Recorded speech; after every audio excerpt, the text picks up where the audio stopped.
यहाँ पर ज्यादा से ज्यादा लोग उतावले होंगे और सबसे खास बात है कि इस कार्यक्रम में सबसे ज्यादा अधिक समय हम लोगों ने उन्हें मराठी समाज उत्तर प्रदेश ने उनको देने की कोशिश की है।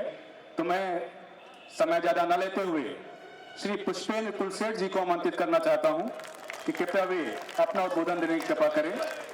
हमारे बीच में लखनऊ विश्वविद्यालय के यशस्वी कुलपति प्रोफेसर आलोक कुमार राय साहब जी पधार चुके हैं, उनका हार्दिक अभिनंदन एवं स्वागत है। सभी लोगों से अनुरोध है कि कृपया तालियों की गड़गड़ाहट के साथ आपका हार्दिक अभिनंदन करने की कृपा करें। छत्रपति शिवाजी महाराज की जय। जय भवानी, जय शिवाजी, जय भवानी, जय शिवाजी। श्री पुष्पेंद्र कुलसेठ जी।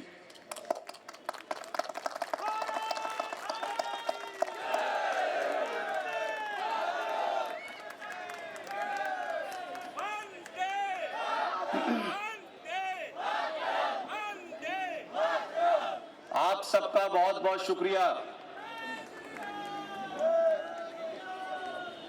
आज के इस अवसर पर उत्तर प्रदेश के तमाम नौजवानों, खवातीनों हजरात और डाइस पे बैठे मेहमान खुसूसी और मेहमान अजीजी, इस प्रोग्राम के आयोजक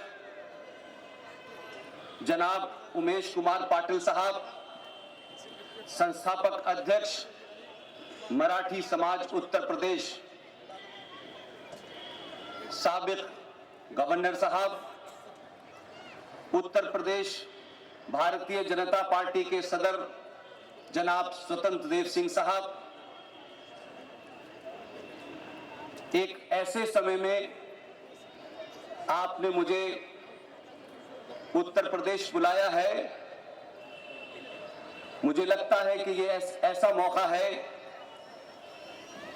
कि शिवाजी जी ने क्या किया,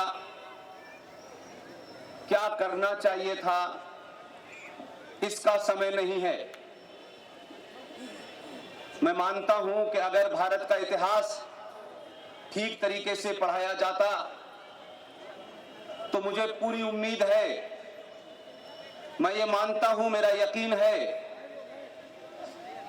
कि शिवाजी ने अफजल खान का वध अगर किया था और इतिहास में यह पढ़ाया जाता कि अफजल खान का वध छत्रपति महाराज शिवाजी ने क्यों किया था, तो इस देश में अफजल गुरु पैदा नहीं होते। लेकिन हमारे समाज में सत्ताओं पर बैठने की जल्दबाजी और सत्ता पे बिठाने के लिए इस देश के चाटुकार इतिहासकारों ने इतिहास के साथ छेड़छाड़ की। मुझे उससे ज्यादा दुख इस बात का है कि 26 जनवरी 1950 को भारत का संविधान बना और इस संविधान के अंदर तमाम वो लोग जो उस वक्त संविधान लिखने वाली कमेटी में थे, संविधान लिखने के बाद यह तय हुआ कि भारत का संविधान अगर इसके ऊपर सिर्फ भारत ना भी लिखा जाए तो कैसे भारत के संविधान को सिर्फ छूने से, देखने से यह पता चल जाए कि यह भारत का संविधान है। यह सोचने के बाद जो समिति बनी उसने यह रिकमेंडेशन दी कि भारत के संविधान में जितने भी चैप्टर्स हैं, हर चैप्टर के ऊपर भारत की संस्कृति, भारत की सभ्यता, 5000 साल पुरानी सभ्यता के चित्र और हमारा स्वतंत्रता आंदोलन में जो भी हमारे हीरो थे उनके चित्र बनाए जाएं। नंदलाल बोस के अंडर में एक कमेटी बनी, उसमें शांति निकेतन के कुछ छात्र मौजूद थे और कुल मिला के 22 चित्रों को अप्रूव किया गया कि भारत के संविधान में उन्हें जोड़ा जाए। संविधान की ओरिजिनल कॉपी, जो मूल कॉपी है, उसमें 22 चित्र छापे गए और उन 22 चित्रों में रानी लक्ष्मीबाई भी थी, भगवान राम, भगवान कृष्ण, लक्ष्मण जी, सीता जी, हनुमान जी, छत्रपति शिवाजी, ये तमाम चित्र थे। मैं ये कहता हूं इतिहासकारों ने झूठ बोला, उस समय के राजनीतिक लोगों ने किन कारणों से इस देश की 5000 साल पुरानी सभ्यता और संस्कृति को इस देश के लोगों से छुपाने की कोशिश की गई। इसीलिए आज इस देश में राजनीति जिस मोड़ पे पहुंच गई है, ऐसे में छत्रपति शिवाजी को याद करना, उनका हमको ये मानना कि छत्रपति शिवाजी अगर आज होते तो आज इस देश में बाबर और औरंगजेबी ताकतें शाहीन बाग पे नहीं बैठती। हमने 70 सालों में जाने अनजाने में बहुत सारी भूलें की हैं, हमारे बुजुर्गों ने की हैं, लेकिन मैं फिर ये कहता हूं कि 1000 साल के बाद जो पूरा कालखंड है आपकी गुलामी का, 1000 साल के बाद सत्ता नहीं बदली है। 1000 साल के बाद सनातन के मानने वालों ने अपने सनातनी होने का एहसास किया है, और जब जब आप अपने सनातनी होने का एहसास करेंगे तो यकीन मानिए 2014 भी पैदा होगा और 2019 भी पैदा होगा। यह सिलसिला राजा दाहिर सेन के बाद आपको 1000 साल बाद मौका मिला है, और आप छोटे छोटे चीजों में न पड़ें। यह देश, यह राष्ट्र अपने अस्तित्व की लड़ाई लड़ रहा है, और इस लड़ाई में हर उस सनातनी की भागीदारी होनी चाहिए जो ये मानता है कि 5000 साल पहले जो हमारी लिखित संस्कृति है, लिखित इतिहास है, कहा जाता है लाखों साल पुराना है। लेकिन एक बात मैं आपसे कहना चाहता हूं, राजनीति जो लोग करते हैं, जिन्हें सत्ता पे बैठना है वो बैठे, लेकिन इस देश में झूठे नारे इस तरीके के दिए गए कि उन नारों को इस देश के बहुसंख्यक समाज ने आत्मसात कर लिया। 1000 साल के बाद आपको मौका मिला है, आप सच बोलें और जोर से बोलें। अगर आप बोल सकते हैं तो बोलिए, लिख सकते हैं तो लिखिए, और चिल्ला सकते हैं तो चिल्लाइए। अगर ये तीनों काम नहीं कर सकते तो जो चिल्ला रहा है उसके साथ खड़े हो जाइए।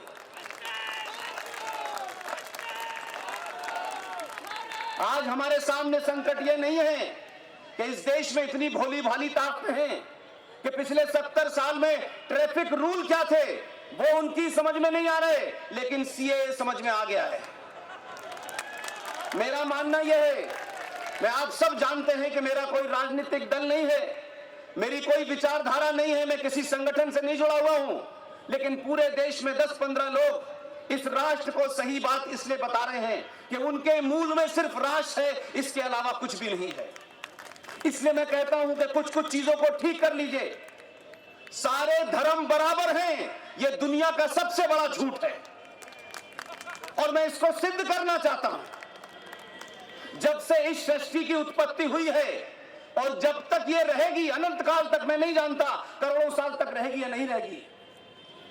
हजारों लाखों साल पहले जब ये कायनात बनी, ये यूनिवर्स बना, ये सृष्टि बनी, तब से लेके आज तक, और जब तक ये रहेगी तब तक सिर्फ एक ही धर्म था, उस धर्म का नाम है सनातन। धर्म में और मजहब में फर्क करना सीखिए। धर्म हिंदी में अंग्रेजी का ट्रांसलेशन नहीं है। रिलीजन का मतलब होता है मजहब, और हिंदी में अगर किसी को कहना है तो उसे कहते हैं पंथ। इसलिए गधे और घोड़े में बराबरी नहीं हो सकती। हमारे यहां पूरी दुनिया में हजारों मजहब आए, उसके पैगंबर आए, मजहब बने, बिगड़े, समाप्त हो गए। एक अकबर नाम का आदमी था, उसने भी एक मजहब शुरू किया था, वो समाप्त हो गया। तो मजहब जो पैदा हुआ है उसको जाना ही है। सिर्फ धर्म एकमात्र ऐसा है जो अनंत काल तक रहेगा। तो ऐसी बातें न करें आप लोग जो हमारे नेताओं ने हमको बताई हैं। इसीलिए एक झूठ और बोला गया हमारे यहाँ, क्योंकि सत्ता के सुख के लिए समाज को पूरी तरीके से भ्रमित किया गया। कहा गया कि मंदिर भगवान का घर है और मस्जिद अल्लाह का घर है। दुनिया में जिसने कुरान शरीफ पढ़ा है वो ये नहीं बता पाता है कि मस्जिद अल्लाह का घर है। ये बात अलग है कि भारत के अंदर भी पिटीशन दाखिल हुई।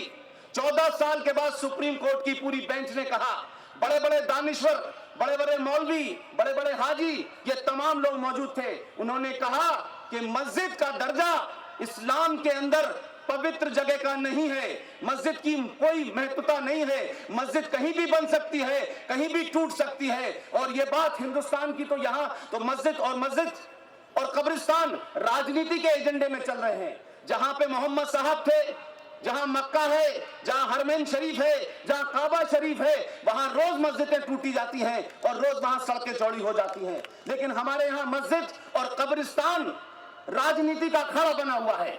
मैं मुसलमानों से भी कहना चाहता हूं, अगर वो उनका मुसल्लत ईमान है और वो मानते हैं, अगर वो समझते हैं कि कुरान उनकी किताब है, तो कम से कम जो कुरान में लिखा है वो करें और जो कुरान में नहीं लिखा वो न करें। सच बोलने की हिम्मत होनी चाहिए, सच कहने की हिम्मत होनी चाहिए। 1000 साल बाद, राजा दाहिर सेन के बाद आपके देश में एक राजा आया है। इतना ही फर्क है कि सरकारें पहले बहुत बनी हैं, हर विचारधारा की बनी, तोड़ जोड़ की बनी, लेकिन पहली बार हम तमाम सारे लोग भाग्यशाली हैं।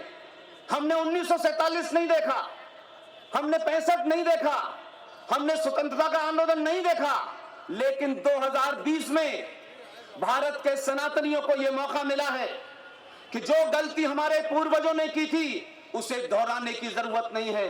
ये एक ऐसा मौका है, आप अपनी भूमिका तय कीजिए कि आप राष्ट्र के लिए क्या कर सकते हैं। अगर आपको किसी आदमी, किसी संगठन में और राष्ट्र में कुछ चुनना हो, यकीन मानिए आदमी और संगठन को पीछे छोड़ के राष्ट्र को चुनिए। राष्ट्र परमानेंट है, पार्टियां बनेंगी, बिगड़ेंगी, सत्ता आएंगी जाएंगी, लेकिन राष्ट्र रहेगा तो हम तमाम सारे लोग रहेंगे। लिहाजा न डरिए, न डराइए, लेकिन डरना बंद कर दीजिए। ये जो डर डर के आपने 1000 साल तक जीवन जिया है, ये एक ऐसा मौका आया है कि आज हम तमाम सारे लोग छोटी छोटी बातों पर, छोटे छोटे काम में अपनी एनर्जी जाया करते हैं। जो लोग धरना प्रदर्शन पर बैठे हैं, पूरे देश को औरंगजेबी मानसिकता के तहत चलाना चाहते हैं, आइडिया ऑफ इंडिया को तोड़ना चाहते हैं, इस राष्ट्र के मूल्यों को तोड़ना चाहते हैं। एक बात ध्यान रखिएगा, उनको ये बताइए, एहसास कराइए, अब दिल्ली में नेहरू जी नहीं बैठे, ये उनको पता हो जाना चाहिए।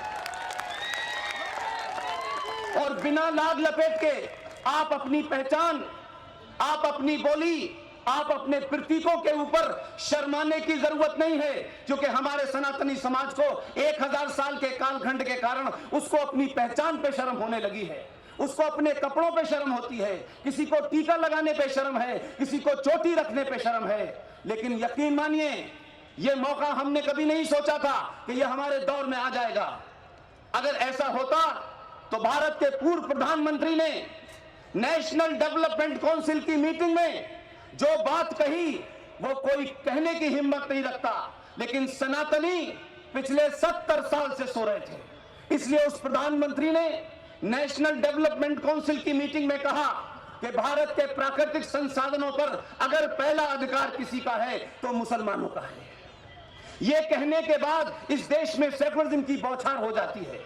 इस देश में मुसलमानों की नाजायज मांगों को जो मानता है वही सेकुलर कहलाता है। किसी को अंदाजा नहीं था कि देश में सत्ता ऐसे बदलेगी। लोग कहते हैं सत्ता बदली है, मैं कहता हूं पहले सनातनी बदला तब सत्ता बदल गई है। और सत्ता बदली है तो लोगों को यह डाइजेस्ट नहीं हो रहा, लोग इस बात का यकीन नहीं कर पा रहे कि यह कैसे मुमकिन है कि 1947 में जो भारत बना, जो संविधान के अंदर उस वक्त की सत्ताधारियों ने आतंकवादियों और मुस्लिम जिहादियों के सामने घुटने टेके, आपने भारत के संविधान में, भारत के संविधान की मूल भावना को तोड़ते हुए आपने 370 और 35 ए दिया। भारत की धरती के ऊपर आपने एक इस्लामिक स्टेट को बनने दिया। वहां के नियम कानून अलग थे, वहां का संविधान अलग था, वहां की विधानसभा अलग थी, वहां सदर रियासत था। आप सोचिए, जो राज भारत के हमारे और आपके टैक्स से चलता है, जिनका जीडीपी में 0% कंट्रीब्यूशन है, उस राज में 42,000 हिंदू मारे गए, सबसे ज्यादा फौजी मारे गए। लेकिन उसके बाद भी ये कहा जाता है हमें जमहूरियत चाहिए, हमें इंसानियत चाहिए, हमें कश्मीरियत चाहिए। मुझे लगता है देश में पहली बार कोई एक ऐसा राजा आया है जो किसी की घर वापसी में इंटरेस्टेड नहीं है। पहला राजा आया है जो देश और इस राष्ट्र की वापसी में लगा हुआ है। ये राष्ट्र कहां चला गया था, इसलिए 1947 से शुरू किया है उसने। लोग समझ नहीं पा रहे हैं। ये ऐसे ही शाहीन बाग पे लोग बैठे नहीं हैं, ये नादान नहीं हैं। इनको पता है कि 1947 से इसने राष्ट्र को लौटाना शुरू किया है और लौटते लौटते ये सिलसिला कहां जाएगा इसका अंदाजा नहीं है। मुझे कहने की जरूरत नहीं है। ये देश का ऐसा प्रधानमंत्री है जो शर्माता नहीं है, जिसे अपनी पहचान के ऊपर लोग क्या कहेंगे इसकी चिंता नहीं होती। इसलिए 8-8 घंटे मंदिर में बैठने के बाद तिलक लगा करके गेरुआ बस के साथ जब बाहर निकलता है तो लोगों को लगता है कि हमने 70 साल के अंदर इस देश में ऐसे ऐसे प्रधानमंत्री बनाए हैं। जो प्रधानमंत्री बनता था वो जामा मस्जिद पे पहले अपना सर टेकने जाता था। उसको लगता था कि जब तक टोपी नहीं लगाएंगे तब तक सेकुलर नहीं होंगे। न इसने टोपी लगाई है, न इसने इफ्तार दिया है। इसने सिर्फ क्या किया है, भारत के राष्ट्रपति से मिलने गए और राष्ट्रपति से कहा कि भारत की पहचान क्या है। आखिर जो राष्ट्र अध्यक्ष आते हैं हम उनको भारत की पहचान के रूप में क्या देते हैं। भोले भाले राष्ट्रपति को समझ में नहीं आया। उन्होंने कहा हमारे यहां ताजमहल दिया जाता है। आप सोचिए 5000 साल से पुरानी सभ्यता का जो प्रतीकीकरण है, जो सिंबल है, वो ताजमहल इस देश में बना दिया गया। लेकिन आपका राजा कोई बाई एक्सीडेंट नहीं आया है कि कोई एक्सीडेंट के तहत आ गया हो, कोई धुक्पल में आ गया हो। बहुत सोच समझ के आया है, इसलिए उसका होमवर्क बहुत मजबूत है। राष्ट्रपति से पूछा कि ताजमहल क्यों दिया जाता है। राष्ट्रपति ने कहा पहले से दिया जा रहा है। उसने कहा तत्काल बंद कर दीजिए और अपने होमवर्क के तहत दुनिया के सबसे अच्छे पब्लिशर को लेकर के ऑर्डर किया और कहा कि जो भी राष्ट्राध्यक्ष भारत में आएगा उसको उसकी भाषा में भारत की पहचान के रूप में गीता दी जाएगी। इसलिए बदलाव कुछ ऐसे होते हैं जो बड़े नजर आते हैं, लेकिन कुछ बदलाव देश की साइज बदल देते हैं। हम अजीब गरीब देश थे। हमारी फॉरेन पॉलिसी कहती थी हम किसी पे हमला नहीं करेंगे। ये देश पूरी दुनिया में एकमात्र ऐसा देश था जो ये मानता था कि कोई हमारे ऊपर हमला कर देगा, हम उसके बाद बचेंगे, फिर हम जवाब देंगे। भारत का राष्ट्रीय खेल हॉकी है। हॉकी का एक ही वाक्य है, जिस राष्ट्रीय खेल को हम अपनी शान मानते हैं, उस हॉकी का एक ही वाक्य है, attack is the best defence. लोगों ने समझा ये हॉकी का नियम है, पड़ोसी ने समझा ये हॉकी का नियम है। उसे नहीं मालूम था कि ये राष्ट्र का नियम भी बदलने वाला है। मात्र एक घटना ने इस देश की विदेश नीति को बदल दिया। और यही वजह है कि कुछ लोगों को लगता था 5 साल से जो आ रहा है वो पटना तक बम धमाका करने जा रहा है, वो कोयम्बटूर जा रहा है, वो काशी जा रहा है, वो मथुरा जा रहा है। पहली बार पड़ोसी को समझ में आया। एक नेता के कमरे में 2 तस्वीरें लगी हुई हैं। 70 साल में 25 साल मेरी जिंदगी दिल्ली में पत्रकारिता में गुजर गई। 2 चित्र मैंने कभी एक साथ नहीं देखे और ये मैं मानता था कि जिस नेता के कमरे में ये चित्र लगे हैं आसान नहीं है उससे बच पाना। एक मोहतरमा को गलतफहमी हो गई, मिलने चली गई, सरकार बना ली जम्मू कश्मीर में। पश्मीना का शॉल लेके गई थी, उसने शॉल ले लिया। मैंने कहा दोनों तस्वीरों को अगर इसने देखा होता तो इसको ये कभी दोबारा यहां नहीं आती। एकमात्र नेता है जो उन 2 तस्वीरों को लगाता है। एक तरफ वीर सावरकर की तस्वीर है, दूसरी तरफ आचार्य चाणक्य की तस्वीर है। लोगों ने कहा सरकार क्यों बनाई है? मैंने कहा सरकार बनाई नहीं है, सरकार के समाप्त करने के लिए सरकार को समझने का काम शुरू किया है। इसलिए आचार्य चाणक्य के देश में, छत्रपति शिवाजी महाराज के देश में हमें इस बात का दुख है और खुशी भी है कि 1000 सालों में हमारी चुप्पी ने, हमारी खामोशी ने, हमारे बोनों के हमारे ऊपर राज किया है। जो बोने थे उन्होंने राज किया है। लेकिन मेरा सवाल आपसे है, मराठा समाज से है, उत्तर प्रदेश से है, कि आप जरा अपने दिल पे हाथ रखें और इस बात को सोचें कि कमाल है, जिनके दादा परदादा ने तलवार की जोर पे शलवार पहनी थी, जिनके दादा परदादा ने जजिया बचाने के लिए धर्म छोड़ के मजहब इख्तियार कर लिया था, थोड़ी देर के लिए अपने आत्मसम्मान से पूछिए, अपने सीने पे हाथ रखिए। आज आपको जिनके बाप दादा डर के मारे धर्म छोड़ के मजहब जिन्होंने इख्तियार किया, वो डरे हुए लोग आपको डरा रहे हैं। आप उन्हें बताएं, हिंदुस्तान के किसी भी कोने में शाहीन बाग बनेगा। हमारे पूर्वज गुरु गोविंद सिंह हैं, छत्रपति शिवाजी हैं, वीर सावरकर हैं। हमारे पूर्वज जब नहीं डरे तो अब हम तुमसे डरेंगे? जरा जोर से बोलिएगा तो पता चलेगा। इसलिए नारा कोई ऐसा नहीं है कि सीएए समझ में नहीं आ रहा, सीएए ज्यादा समझ में आ गया है, इसलिए धरने पे बैठे। संकट ये नहीं है कि नारे आप क्या लगा रहे हैं, आपकी मानसिकता क्या है। यह बताया जा रहा है कि हिंदुस्तान की हुकूमत हमारे दादा परदादा की बनाई हुई इमारतों से करोड़ों रुपया कमाते हैं। मैं इस बात से खुश हूं। एक जोकर है हैदराबाद में, वो भी बीच बीच में कहता है कि 800 साल, खुलेआम कहता है 800 साल हमारे पूर्वजों ने इस देश पर राज किया है। शाहीन बाग में जो बातें कही जा रही हैं, वो भी यही बता रही हैं कि ताजमहल से और कुतुब मीनार से इस देश की कमाई होती है। मुझे इस बात की खुशी है कि कुछ सच बोलने वाले लोग हैं। कम से कम उसने बता तो दिया कि उसके पूर्वज कौन थे। लाइन साफ है कि आप औरंगजेबी ताकतों के खिलाफ खड़े होंगे या भारत राष्ट्र के साथ खड़े होंगे। इसलिए यह समय है, आज का दिन इस बात के लिए है, तहिया करें।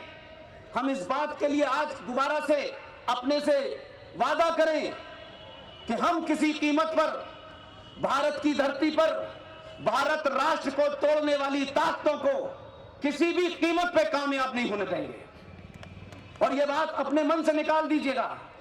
यह हमारे समाज की कमजोरी है कि हम सब कुछ चाहते हैं कि सरकार करे। सरकार पहली बार जिस मकसद के लिए चुनी गई है, सरकार को भी अंदाजा है।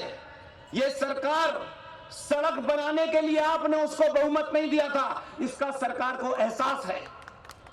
आपने 2019 में ये जो वोट दिया था, ये राष्ट्र बनाने के लिए दिया था। अगर वो ईमानदारी से राष्ट्र बचाने और बनाने की कोशिश कर रहा है, तो आपकी भी जिम्मेदारी है कि आप एक राष्ट्र के रूप में, एक देशवासियों के रूप में सड़कों पे निकलें, दुगनी ताकत में निकलें और उन्हें बताएं जो बार बार ये कहते हैं भारत तेरे टुकड़े होंगे इंशाल्लाह इंशाल्लाह। उनसे पूछिए इंशाल्लाह का मतलब अगर पता होता तो नारा नहीं लगाते। इंशाल्लाह का सिर्फ इतना ही मतलब होता है अल्लाह ने चाहा तो। उन मुसलमानों से कहिए कि अल्लाह अभी चाहता नहीं है कि इस मुल्क के टुकड़े हों। अल्लाह ये चाहता है कि जो टुकड़े करेंगे उनके देश टुकड़े कर देंगे। अपने आप को पॉलिटिकली करेक्ट होने की कोशिश मत कीजिए। ये लम्हा, ये घड़ी आपको इतिहास में जगह देगी। आपके बच्चे आप पे ये आरोप नहीं लगाएंगे जो हम लगाते हैं कि हमारे पूर्वजों ने किस दबाव में संविधान में संशोधन कर दिया, किस दबाव में भारत की पार्लियामेंट को बौना कर दिया, किस दबाव में भारत की जुडिशरी को कमजोर कर दिया। इसलिए 70 साल में इस देश के अंदर एक पैरेलल सत्ता खड़ी की गई और उस सत्ता में जब जब इस देश की संविधान को लागू करने की कोशिश की, जब जब इस राष्ट्र की परंपरा को लागू करने की कोशिश की गई, वो आदर्श, वो इनविजिबल सत्ता ने अपना रूप दिखाया और सरकारों को, पार्टियों को बौना बना दिया। लेकिन पहली बार